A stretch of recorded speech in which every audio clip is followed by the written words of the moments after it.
This is Revathi. Video చూస్తున్న వారికి likes, కామెంట్స్‌తో support చేస్తున్న వారికి నా హృదయపూర్వక ధన్యవాదాలు.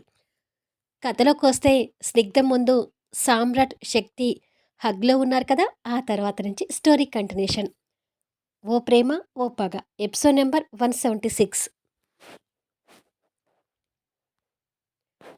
సామ్రాట్ ముద్దు పెట్టినట్టుగా శక్తికి స్పర్శ ద్వారా తెలియకపోయినా తన మనసుకు తెలిసినట్టుగా కళ్ళు మూసుకొని సామ్రాట్ హృదయంలో ఒదిగిపోయింది.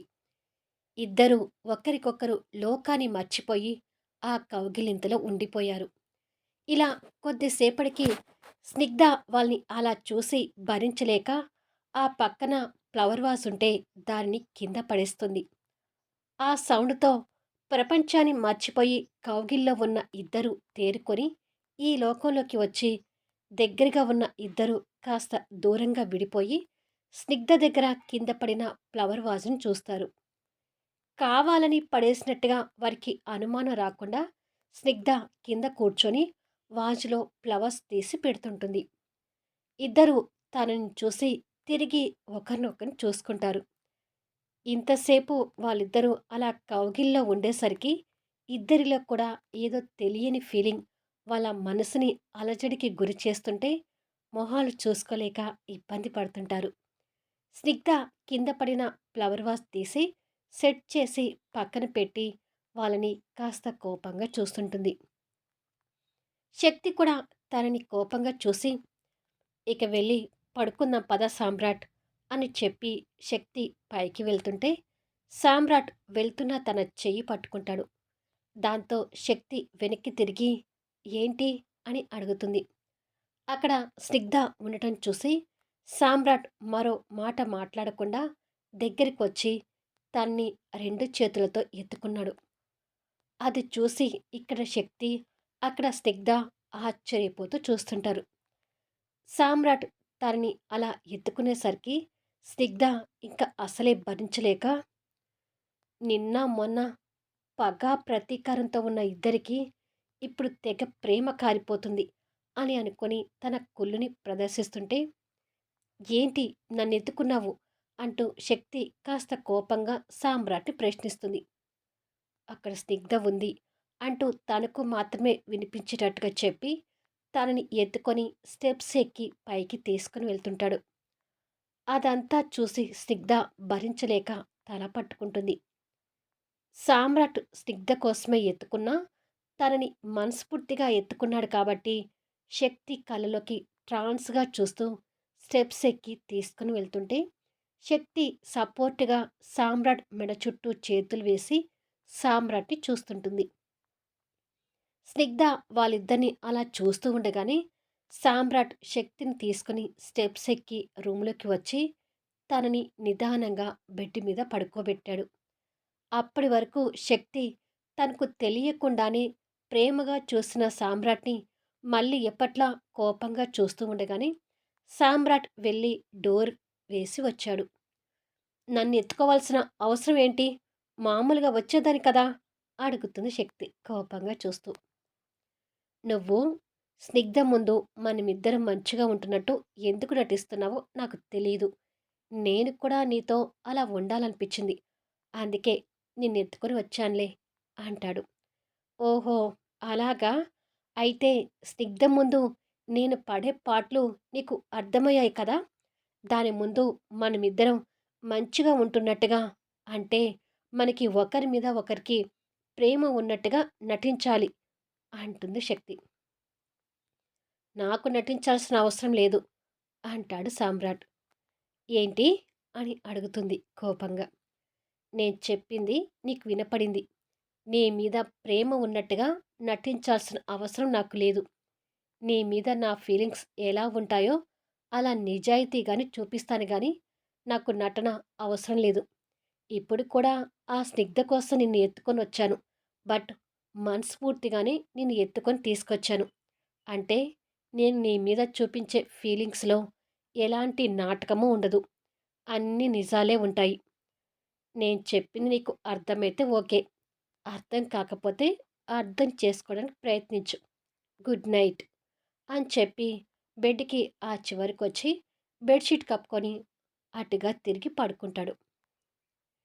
నేనేదో అంటే, ఈ హీరో ఏంటి ఏదేదో మాట్లాడుతున్నాడు.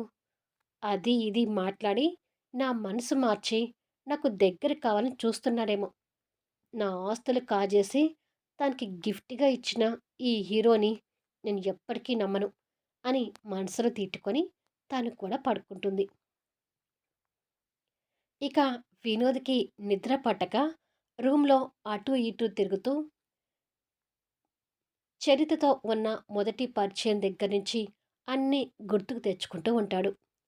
తన జ్ఞాపకాలు కుదురుగా ఉండనివ్వకపోయేసరికి ఆ రూములో ఉండాలనిపించక బయటకొస్తాడు. ఎవరి రూమ్‌లో వాళ్ళు పడుకున్నట్టుగా లైట్ ఆఫ్ చేసి కనిపిస్తుంటాయి. చరిత రూమ్ వైపు కూడా చూశాడు. తన రూమ్ విండోలో నుంచి లైట్ ఆఫ్ చేసి కనిపిస్తుంటుంది. డోర్ కూడా క్లోజ్ చేసి కనిపిస్తుంది. తన రూమ్ వైపు చూసేసరికి మనసంతా భారంగా మారిపోయి బయటికి వచ్చి టెర్రస్ మీదకి వెళ్తాడు. అక్కడ అటుగా నిలబడి నిండు చందమామను చూస్తూ నిలబడిన చరితని వెనక నుంచి వెన్నెల్లో చూస్తూ ఆశ్చర్యంగా దగ్గరికొస్తుంటాడు. చరితకి లైట్‌గా అడుగుల శబ్దం వినిపిస్తుంటుంది. వినోద్ వస్తున్నాడని తన మనస్సుకు కూడా అర్థమవుతుంది. అసలే కోపంగా ఉన్న చరిత పళ్ళు బిగిస్తూ దగ్గరికి వచ్చిన వినోద్‌ని వెనక్కి తిరిగి సడెన్‌గా చెంప మీద కొడుతుంది. ఆ షాట్‌కి వినోద్‌కి దిమ్మ తిరుగుతుంటే చరిత మాత్రం నటిస్తూ, "అయ్యో! నువ్వా వినోద్? నేను ఇంకెవరో దొంగ నా కొడుకు వస్తున్నాడనుకోని పొరపాటున కొట్టాను" అని నటిస్తూ చెప్తుంది. పళ్ళ బిగువున తన కోపాన్ని చూస్తున్న వినోద్ తను కావాలని కొట్టిందని అర్థమై, "ఎందుకు నా మీద అంత కోపంగా ఉంటావు? నా అభిప్రాయం నేను చెప్పడం కూడా తప్పేనా?" అని అడుగుతాడు. "నీ అభిప్రాయం నువ్వు కరెక్ట్‌గా చెప్పి ఉంటే, నీ మీద నాకెందుకు కోపం వస్తుంది? కానీ నీకు నువ్వే మోసం చేసుకుంటూ, నీ చెత్త అభిప్రాయాన్ని నా ముందల పెట్టావు" అంటూ కోప్పడుతుంది చరిత. "నేను చెప్పింది చెత్త అభిప్రాయం కాదు. నా మనసులో ఉన్న అభిప్రాయమే" అంటాడు తలదించుకొని.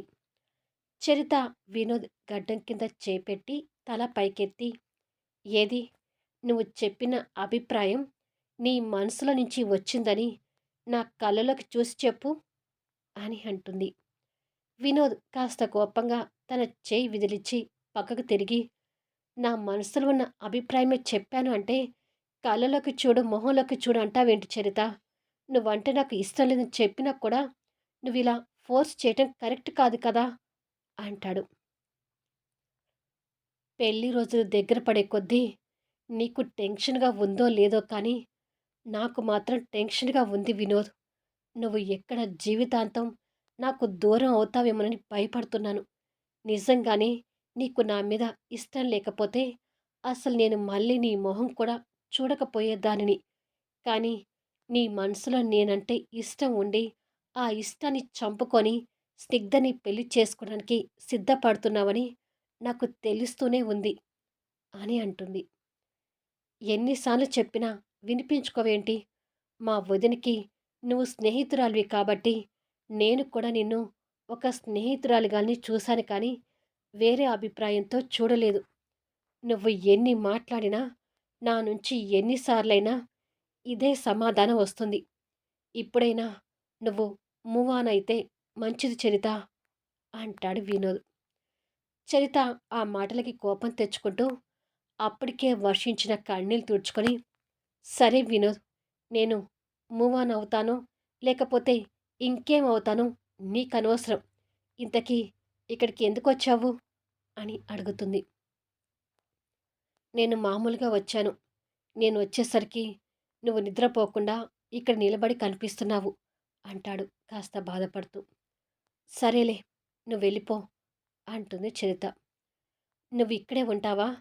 ఎందుకు నిద్ర లేకుండా ఆరోగ్యం పాడు చేసుకోవటం" అని అడుగుతాడు వినోద్. "నా ఆరోగ్యం పాడైతే నీకేమైంది? నువ్వెళ్ళిపో" అంటూ దారి చూపిస్తుంది. "సరే, నీ ఇష్టం" అని మనసులో తన మీద ప్రేమ, జాలి, బాధ అన్నీ ఉన్నా అవన్నీ కప్పిపుచ్చుకొని కోపంగా వెళ్ళబోతుంటే, వినోద్ అంటూ చరిత మళ్ళీ పిలుస్తుంది. వెళ్ళబోతున్న వినోద్ ఆగి వెనక్కి తిరిగి తనని చూస్తాడు. చరిత కన్నీళ్లు పెట్టుకుంటూ దగ్గరికొచ్చి వినోద్ బుగ్గ మీద వాతలు పడటం చూసి నిదానంగా చెయ్యిని పైకి తీసుకొచ్చి ఆ వాతల మీద పెట్టి సున్నితంగా నిమురుతూ సారీ అని అంటుంది. తను అలా సారీ చెప్తుంటే వినోద్ కలలో కన్నీళ్లు తిరుగుతుంటాయి. కానీ ఆ ఎమోషన్‌ని కంట్రోల్ చేసుకోలేని వినోద్ చెంప మీద నుండి తన చేతిని నిదానంగా తొలగించి ఇక అక్కడ ఉండలేక బరాబరా కిందికి వెళ్ళిపోతాడు. అప్పటి వరకు ఓ పక్కగా వీళ్ళ మాటలు వింటూ ఉన్న శక్తి వినోద్ కన్నీళ్లు తుడుచుకుంటూ కిందికి వెళ్ళిపోవడం చూస్తుంది. తర్వాత తిరిగి చరిత వైపుకి చూసేసరికి చరిత మోకాల మీద వాలిపోయి మొహాన్ని దోసెట్లో పెట్టుకొని ఏడుస్తుంటుంది. స్నేహితురాలు బాధని చూసి శక్తి కూడా కంటతడి పెట్టుకుంటూ తన దగ్గరకొస్తుంది. శక్తి వచ్చింది చూడని చరిత అంతే ఏడుస్తూ ఉంటే శక్తి తన భుజం మీద చేయి వేసింది. ఆ స్పర్శకి తాను కాస్త ఉలిక్కి పడుతున్నట్టుగా అయ్యి ఏడుపు ఆపి పైకి చూసేసరికి ఎదురుగా శక్తి కనిపిస్తుంది. ఆ బాధలో తనని చూసిన మరుక్షణమే లేచి శక్తిని హగ్ చేసుకుని ఇంకా ఏడుస్తుంటుంది. శక్తి కంటతడి పెట్టుకుంటూ తన వెన్ను మీద చేయి వేసి నిమురుతుంటే, మీ మరిది నన్ను ఏడిపిస్తున్నాడు శక్తి. అతని మనసులో నేను ఉన్నా కూడా లేను అని కఠినంగా మాట్లాడుతున్నాడు. నాకు వినోద్ కావాలనిపిస్తుంది శక్తి. ఐ లవ్ హిమ్ అంటూ చరిత ఏడుస్తుంటుంది. తన మాటలకి శక్తి ఇంకా బాధపడుతూ వస్తున్న కన్నీళ్ళు తుడుచుకొని స్నేహితురాలకి ధైర్యం చెప్పాలనే ఉద్దేశంతో తనని ఎదురుగా నిలబెట్టుకొని మీ ఇద్దరిని నేను కనిపెడుతూనే ఉన్నాను చరిత. వినోద్ నిన్ను ప్రేమిస్తున్నాడనే అనుమానం నాకు వచ్చే నేను మీ ఇంటికి వచ్చి నిన్ను తీసుకొని వచ్చాను అని అంటుంది. కానీ శక్తి ఆ దుర్మార్గుడు నన్ను ప్రేమించట్లేదని చెప్తున్న ప్రతిసారి నా హృదయం ముక్కలవుతుంది తెలుసా అని అంటుంది చరిత కన్నీళ్లు పెట్టుకుంటూ. చరిత నీ బాధ నాకు అర్థమవుతుంది. కానీ కొంచెం నేను చెప్పేది కూడా విను. రాజశ్రీ ఆంటీ మాట కాదనలేక వినోద్ ఆ దొంగ మొహం దాన్ని పెళ్లి చేసుకోవడానికి ఒప్పుకున్నాడని నాకు కూడా లేటుగా బుర్ర వెలిగింది. కానీ సామ్రాట్ అయినా వినోద్ అయినా తల్లి మాటని గౌరవించడం ఒక పరిపాటిగా వస్తున్నారు. తండ్రిని కోల్పోయిన ఇద్దరు తల్లి అనురాగాన్ని ప్రాణంగా భావిస్తూ పెరిగారు. అందుకే వినోద్ ఇప్పుడు ఆ తల్లి మాట కాదనలేక తన జీవితం ఏమైపోతుందనే జ్ఞానం కూడా మర్చిపోయి ఆ స్నిగ్ధని పెళ్లి చేసుకోవడానికి ఒప్పుకున్నాడు. కానీ ముహూర్తాలు పెట్టుకోగానే పెళ్లి అయిపోయినట్టు కాదు కదా. చూద్దాం ఈ కొన్ని రోజుల్లో వినోద్ తన నిర్ణయాన్ని మార్చుకొని నీ ప్రేమని ఒప్పుకుంటాడేమో అంటుంది శక్తి. ఒప్పుకోకపోతే అని అడుగుతుంది చరిత భయంగా చూస్తూ. ఎందుకు నెగిటివ్గా ఆలోచిస్తావు అడుగుతుంది శక్తి. భయం వేస్తుంది శక్తి. రాజశ్రీ ఆంటీ మాటని చివరి వరకు కూడా కాదనలేక ఈ దుర్మార్గుడు గొర్రెలాగా తన మెడలో తాళి కడతాడేమోనని భయపడుతున్నాను అంటుంది. వినోద్ నిన్ను ప్రేమిస్తున్నాడని ఇంట్లో అందరికీ చెప్దామా చరిత అని అడుగుతుంది శక్తి. ఏంటి చెప్పేది? ఇంకొకసారి నా గొంతు కోయటానికి సిద్ధమయ్యారా అంటూ స్నిగ్ధ వినోద్తో కలిసి అక్కడికొస్తుంది. ఆ తర్వాత ఏం జరుగుతుందనేది నెక్స్ట్ వీడియోలో చూద్దాం. ఈ వీడియో ఎలా ఉంది అనేది కామెంట్స్లో తెలియచేయండి. అలాగే లైక్స్ ఇచ్చి సపోర్ట్ చేయండి.